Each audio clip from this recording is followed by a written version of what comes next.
Hey, welcome back to the Ping Pong Flix Show. My name is Chris Wong.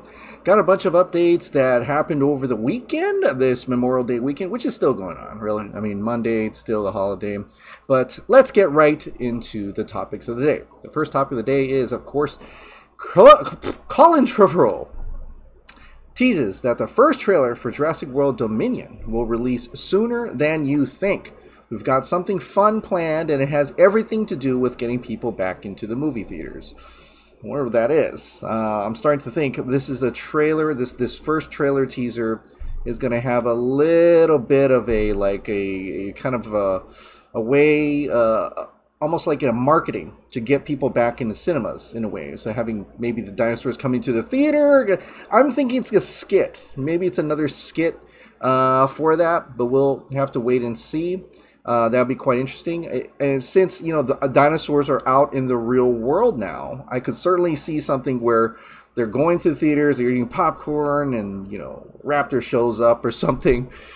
I think. I'm starting to think they're going to do a play on that, and we're marketing to go to the movies. At the same time, freaking out to go to the movies. But a trailer, a first trailer for Jurassic World Dominion. I'm looking forward to that. I love the first two. I love the first Jurassic World more than the second one, to be quite honest.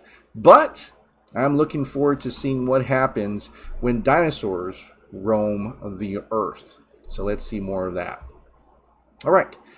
Next topic is Zack Snyder. In fact, there's a lot of Zack Snyder topics today, so be ready.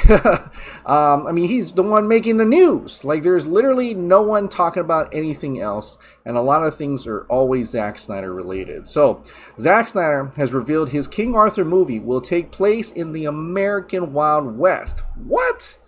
Wait, I thought this was about King Arthur. Faithful King Arthur.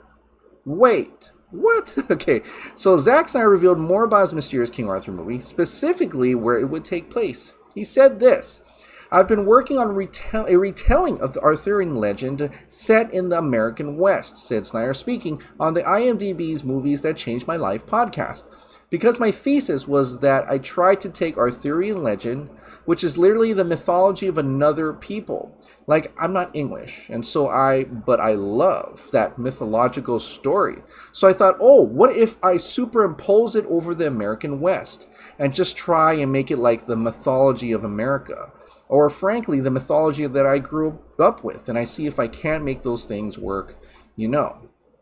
So there you have it. I mean, that's really interesting. But see, in a previous interview, Snyder described his King Arthur film as a real sort of faithful retelling of that Arthurian mythological concept. He also emphasized that the movie has yet to be greenlit, adding, maybe that will come at some point. So he's still working out the details, probably writing it or going through the concept, just the concept of it.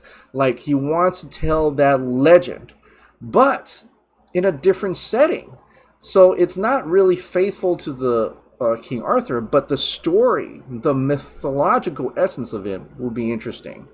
You know, imagine like some, I don't know, martial Arthur, some I don't know, but like it's interesting to set it in the American West, because that automatically tells me, okay, cowboys and maybe even Indians, right? That would probably be it. And seeing it like he's going to be tackling, it's funny, he's tackling Seven Samurai in a Star Wars-esque type setting. And in a way, he's tackling Magnificent Seven in a Arthurian, or King Arthur rather, in a Magnificent Seven-esque cowboy setting. And that's pretty awesome. I've always wanted to see that. He's definitely going through different genres now, and now he's going to go into the Westerns. And I thought Blood Meridian was going to be that movie. Maybe that has Arthurian concepts in it. I don't know. I haven't read that or even looked at what that was about yet. But imagine adapting King Arthur legend into the Western. Whoa! How is that going to be like? I'm really intrigued by that concept. I'm really looking forward to seeing what that would actually look like. Like you said, it's not greenlit yet. There's still some concepts to go over, and I think he's in the trying to pull it together. I don't know, or I don't think this is his next big project that he's been teasing, but we'll see. We'll have to wait and see and find out about that. So that's interesting. More about Zack Snyder. Zack Snyder appeared on Dave Avery's Ohio Dave Twitch stream over on Saturday because we were doing that Army of the Dead watch party, and people were tuning in to watch Army of the Dead, and also tuning into the Twitch and seeing Zack Snyder talk to a lot of fans. So there's a bunch of things that he pulled out, he talked about, and this is all thanks to All Things Zack Snyder for kind of putting in a nice tweet there. An Army of the Dead sequel will open with a title sequence showing the aftermath of Van der Rohe's becoming the next Zeus. So that tells us, okay, Army of the Dead 2, it's about, there's the time loop theory, but it's not going to like, okay, we're going to see Army of the Dead again with Scott and everybody still alive. No, it's going to continue forward, this time with Van der Rohe starting from the last movie where he becomes the new Zeus, and probably set in Mexico City. Zack has a trilogy planned, so that obviously is Army of the Dead 2. I don't think Army of Thieves, the prequel, is part of that trilogy because that's directed by Matthias. But it could also, and this prequel anime series is not, probably part of that trilogy. He's thinking about a 3-film thing, so I'm gonna guess that there's gonna be also an Army of Dead 3, right? So Army of Dead 1, Army of Dead 2, maybe Army of Dead 3 will get right into time loop and it gets Scott's back and everything like that. It's almost like Justice League 2, right? The ending of Justice League 2 where the Flash goes back in time, needs to go reset it back. Justice League 3 is about the timeline has changed and they have to do it again in a way. So maybe that's how Army of the Dead will turn out. I'm not sure. The prequels will help piece together the time loop theory, but not definitively. So basically, Zack Snyder confirmed the time loop theory, and that those people that were dead in the vault were them in another time period. So, and it will piece together time. So we'll see a little bit more about that in the prequels, and I'm very much curious to see that and see it all come down. Like it's such a grander thing than just zombies and heist movie. It has become bigger. It has added science fiction elements to it, and like thoughtful, deep elements to it as well. And I'm really curious how this is all going to turn out. So that's really awesome to see that. And he also showed a nice picture, and thanks to Fear Jason for upscaling. He actually showed it from his phone, what Van der Rohe will look like in the anime series, with the prequel series. So that looks awesome. Wow, very detailed, I'd say. It reminds me of some of the episodes from Love, Death, and Robots, which is an awesome series. You guys should check out both seasons. Season 2 should have been longer, but it looks amazing. They're gonna look like the cast. They're gonna look like them. So if Christina Ren's in there, she's probably gonna look like Christina Ren. Joe Manganiello is gonna be in there. He's probably gonna look like Joe. They're all gonna look like the actual people. So that makes you more like, oh, okay, I get it. I see what's going on here. And maybe in the future when there's a sequel, if any of them do make it alive, they could maybe come back for sequels. You don't know yet. They could all be dead. But then again, if it's a time loop theory, are they really dead? Really? Are they? Maybe they're not. Maybe they can come back in some sense. But that looks amazing. That quality looks great. I can't wait to see this series. This is really going to be really something special and cool. Like all the crazy stuff he wanted to do in Army of the Dead, which he did, but imagine more crazy stuff is going to happen because this is animation, and the animation, there really is no bar that you can't reach with animation. So that's pretty awesome. All right, Zack Snyder went on the Lightcast podcast, and he talked about, Zack Snyder's Justice League, Army of the Dead, and so on and so forth. There are a couple of things that were pulled up. This is from DC Syndicate. When we're setting up the politics of the invasion, that would probably be an opportunity to kind of do a deep dive with the Apocalyptians in there and their different relationships to Darkseid and whether they're on the outs or ins with him. So if you had every opportunity to do Justice League 2, then he could bring forth, put a little more conversation, more scenes and things like that about, the politics over in the apocalypse, right? To see the relationship he has, Darkseid, with Assad, and granting goodness and all that. That would have been, there's been so much more into that we would have seen if it happened the way it should have happened in Justice League 2. So I'm really curious about that, and we were all want to see have it restore the Snyderverse, because there was going to be so much more into that. It would have been its own new gods, in a sense. He would have had his own new gods within the Justice League story as well. Maybe even spin off. He could have spin off his own new gods. Who knows?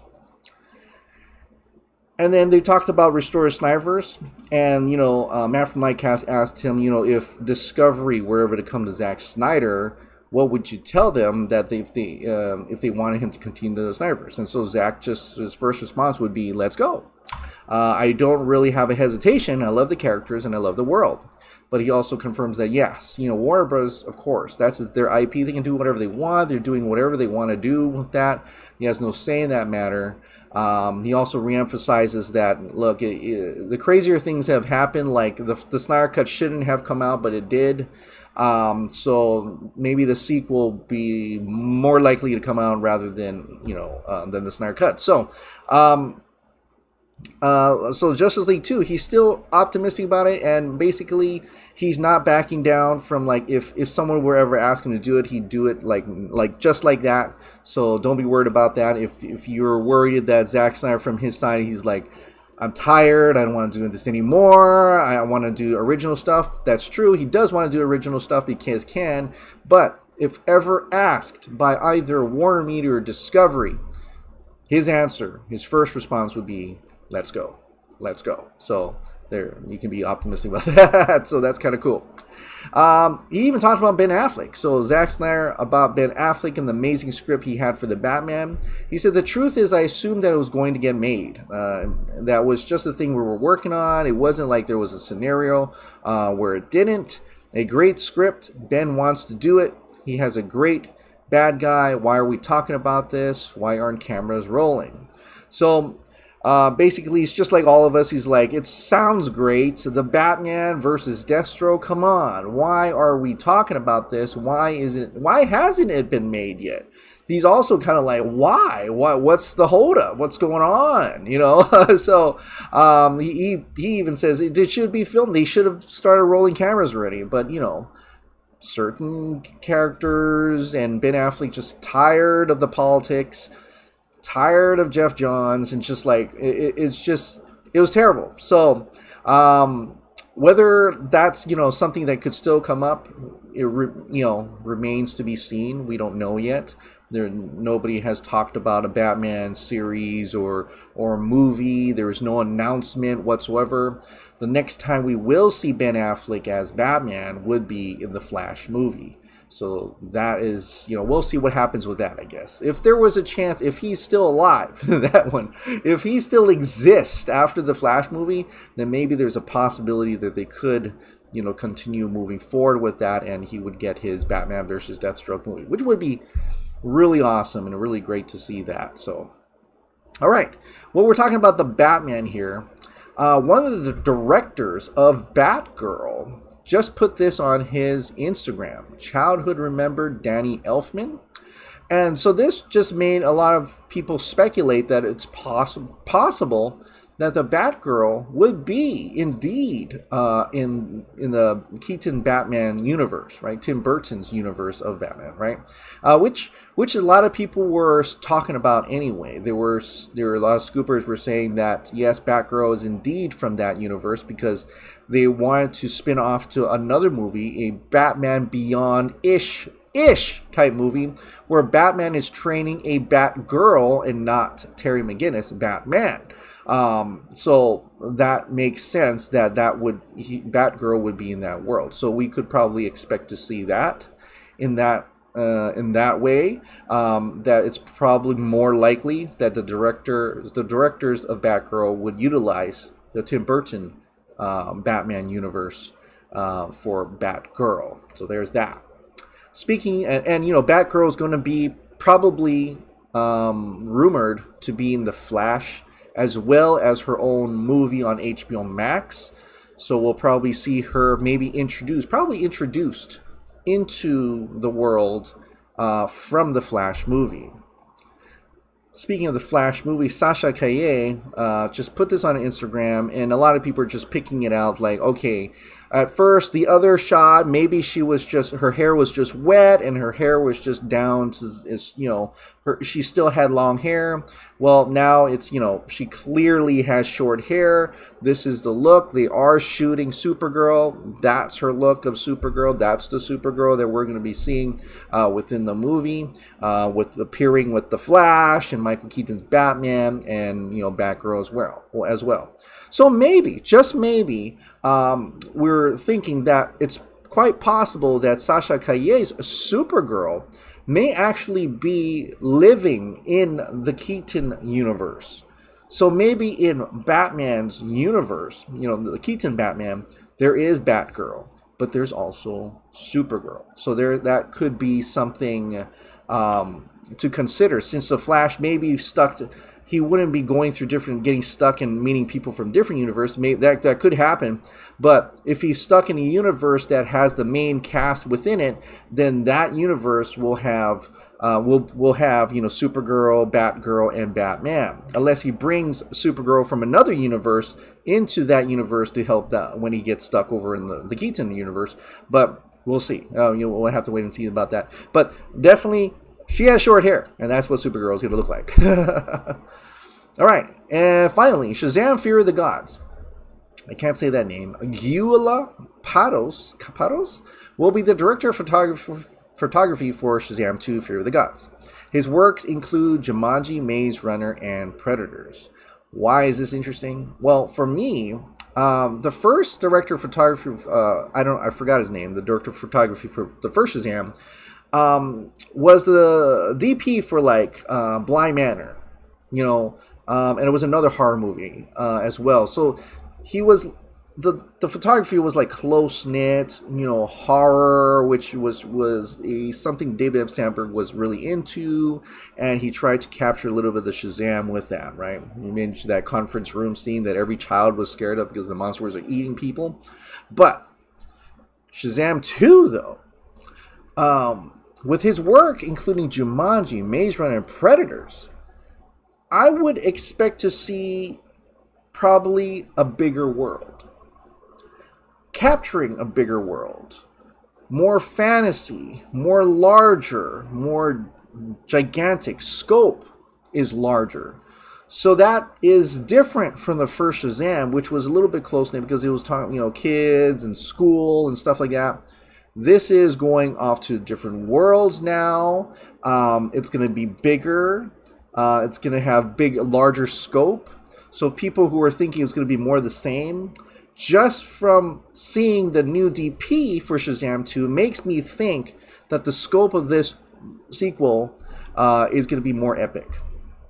And I hope it is. I don't know. But just from his work right here compared to the DP of the first movie, it's different. It's larger. It's bigger. So I'm both too. Honestly, I'm both too. I love DC before Zack, but I've enjoyed Zack's work. But I haven't really said, oh, this is great. Like, if I see Zack's film before, I'll be like, oh, I love that film. Yeah. Oh, that was Zack Snyder. Oh, it makes sense because I love that film. Things like that. But both things, I love Zack stuff. I love DC. It's just, to me, a match made in heaven. To me, a match made in heaven.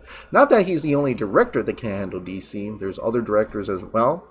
But the vision that he's shown us, I want to see the rest of it. And that's why, for me, it's still Restore the Snyderverse for me. Absolutely, every day. If that could happen, yes. Maybe not right now, but hoping Discovery wakes up and looks around like, you know what? Why not? Why not? Just get 2 more out of them. That would be awesome. That would be really awesome. All right. Well, that is it. Thank you so much for watching. Like I said, if you absolutely love this daily dose of entertainment, news, and content, please click the like button, hit the subscribe button, ring that notification bell. Keep this hot dog light on. Get some t-shirts down below, and I'll see you next time.